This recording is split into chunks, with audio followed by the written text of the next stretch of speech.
Welcome to the Summary Spot, where we dive into the wisdom of the world's most impactful books. Today, we're exploring Brianna Wiest's insightful guide to self-growth, The Mountain Is You, transforming self-sabotage into self-mastery. In this summary, we'll unpack Wiest's teachings on overcoming self-defeating habits, reclaiming your potential, and transforming into the best version of yourself. Segment 1. Introduction to Self-Sabotage. Brianna Wiest opens The Mountain Is You with a powerful observation. Each of us faces our own mountains, internal struggles that can hold us back. Self-sabotage, she argues, is often the result of a protective mechanism gone wrong, our minds attempting to shield us from pain by creating familiar patterns, even if they're unhealthy. But recognizing that our challenges are actually designed to shape us, not break us, can lead to personal transformation. The mountain is an opportunity, she explains, to become who we're meant to be. Wiest explains that self-sabotage often has roots in fear and insecurity. When we act out of alignment with our goals, it's usually because we're unconsciously protecting ourselves from something we fear, like failure, rejection, or change. Overcoming this requires a blend of self-awareness and intentional action, acknowledging that the things that keep us safe are often the very things that hold us back. Segment 2. The Power of Self-Awareness. Wiest emphasizes that the first step to overcoming self-sabotage is deep self-awareness. She introduces the concept of shadow work, the process of examining our hidden fears, limiting beliefs, and suppressed emotions. Wiest encourages readers to honestly ask themselves what they fear most and why they feel a need to protect themselves through self-sabotage. According to Wiest, self-awareness allows us to name our fears and insecurities, which weakens their hold on us. When we bring these parts of ourselves to light, we begin to understand them. Self-awareness is the foundation on which we build self-mastery. Segment 3. Rewriting Old Stories. In The Mountain Is You, Wiest challenges readers to confront the stories they tell themselves, beliefs about who they are, what they're capable of, and what they deserve.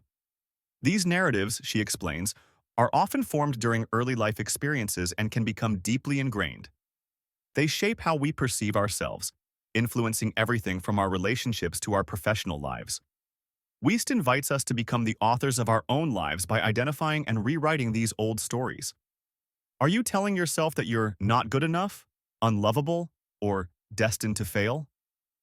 These narratives are like scripts that guide our actions. But once we recognize that these are just stories, not truths, we can begin to rewrite them with compassion and courage. Wiest insists that when we change our inner dialogue, we can reshape our lives. Segment 4. Building Self-Discipline and Trust. Wiest turns to the importance of self-discipline as a means of cultivating trust in ourselves. She argues that, in many cases, people self-sabotage because they lack a sense of self-trust. Self-discipline, then, is the tool we use to reinforce that trust. When we consistently show up for ourselves, by honoring our goals, setting boundaries, or taking steps toward our dreams, we create evidence that we are reliable. Over time, this consistency builds trust and confidence, dissolving the need to self-sabotage. This process, Wiest points out, doesn't happen overnight. It requires patience, but the results are profound. Self-discipline empowers us to take control of our lives. Segment 5. Embracing Discomfort for Growth. Wiest stresses that growth is often uncomfortable, but it's a necessary part of self-mastery. She likens the process to climbing a mountain. It's challenging, exhausting, and sometimes painful. However, each step forward, even the difficult ones, takes us closer to our true selves. She introduces the concept of productive discomfort and encourages readers to view challenges as valuable teachers. Avoiding discomfort keeps us stuck, while embracing it propels us forward. Wiest argues that, paradoxically, accepting discomfort often makes it easier to navigate. As we let go of the fear of feeling bad, we unlock new possibilities. Segment 6. Learning to Let Go. In one of the most poignant sections of the book, Wiest explores the power of letting go. Self-sabotage is often rooted in attachment to outdated identities or fears of the unknown. By letting go of these attachments, we free ourselves to become who we're meant to be. Wiest emphasizes that letting go is not about giving up, but about releasing the need to control outcomes. She urges readers to trust the process and to recognize that sometimes what we lose is just as valuable as what we gain. Letting go creates space for new growth and helps us align with our authentic desires. Segment 7. Living in alignment.